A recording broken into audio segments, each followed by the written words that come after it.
Hello everyone, I am doctor Sarika Jaiswal, practising gynaecologist in Indore. आज हम बात करेंगे ट्यूबल रिकैनालाइजेशन, ट्यूबोप्लास्टी या रिवर्सल ऑफ टीटी ऑपरेशन, जिसे कि सामान्य जनता की भाषा में टीटी ऑपरेशन खोलना कहा जाता है। तो सबसे पहले मैं ये बताना चाहती हूँ कि टीटी ऑपरेशन क्या है।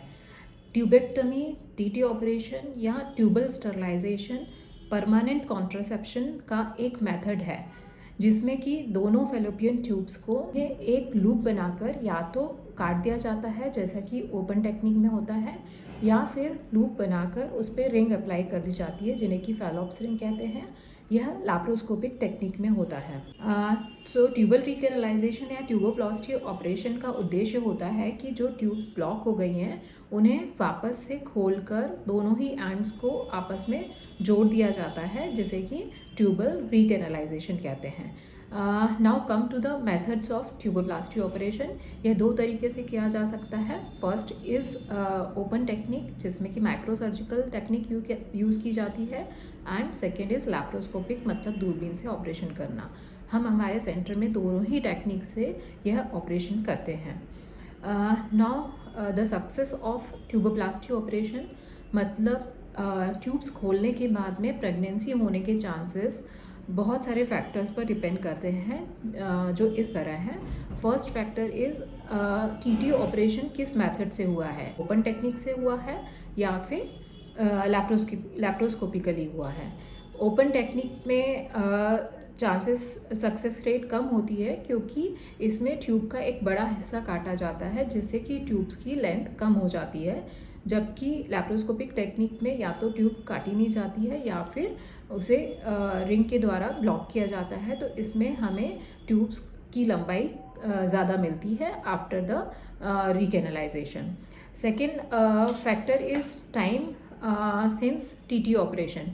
यदि टीटी ऑपरेशन के शुरुआती 3-4 साल में आप रिवर्सल ऑपरेशन या ट्यूबोप्लास्टी ऑपरेशन करवाते हैं तो सक्सेस रेट ज़्यादा है। After 10 years the success of tuboplasty operation is reduced. Next is final length of the fallopian tube, मतलब ट्यूब्स जोड़ने के बाद में फाइनल ट्यूब्स की लेंथ क्या है। यदि final length more than 4 centimetre है, 4 सेंटीमीटर से ज़्यादा है, तो सक्सेस रेट अच्छी होती है। Next factor is age of the patient. It is a very important factor. यदि पेशेंट की एज 35 से कम है तो ट्यूबोप्लास्टी के बाद प्रेगनेंसी होने के चांसेस ज़्यादा हैं। यदि पेशेंट की एज 40 ईयर्स से ज़्यादा है तो ट्यूबोप्लास्टी ऑपरेशन के बाद में प्रेगनेंसी होने के चांसेस कम हो जाते हैं। Next factor is method of tuboplasty, मतलब आपकी ट्यूब्स जोड़ने का ऑपरेशन ओपन टेक्निक से हो रहा है या फिर लैप्रोस्कोपिक या माइक्रो सर्जिकल टेक्निक से हो रहा है। Chances of success is more with laparoscopic technique और microsurgical technique. The success rate is 80 to 90% with this technique. Operation के पहले पेशेंट की कुछ ब्लड टेस्ट यानी कि प्री ऑपरेटिव प्रोफाइल और सोनोग्राफी कराई जाती है, और मोस्ट इम्पॉर्टेंट पेशेंट के हार्मोन टेस्ट कराए जाते हैं, जिसमें AMH यानी एंटी मुलेरियन हार्मोन कराया जाता है, जिससे ओवेरियन रिजर्व का पता चलता है। ओवेरियन रिजर्व मतलब पेशेंट के एग्स बनने की क्षमता कितनी बची है। यदि AMH की वैल्यू अच्छी है तो ही हम ट्यूबोप्लास्टी या ट्यूबल रिकैनालाइजेशन की सलाह देते हैं। यदि AMH की वैल्यू कम है तो हम सीधे टेस्ट ट्यूब बेबी या IVF की सलाह देते हैं। यह एक डे केयर प्रोसीजर है, मतलब सेम डे या नेक्स्ट डे आपको डिस्चार्ज कर दिया जाता है। लैप्रोस्कोपिक टेक्निक में कोई चीरा नहीं आता है, माइक्रो सर्जरी टेक्निक में एक छोटा सा चीरा आता है, और सेम साइकिल में ही पेशेंट प्रेगनेंसी के लिए ट्राई कर सकता है। शुरुआती 6 months में प्रेगनेंसी के चांसेस अच्छे होते हैं। जैसे जैसे समय ज़्यादा होता जाता है प्रेगनेंसी के चांसेस कम हो जाते हैं, क्योंकि ट्यूब्स वापस से ब्लॉक हो सकती हैं कुछ कारणों की वजह।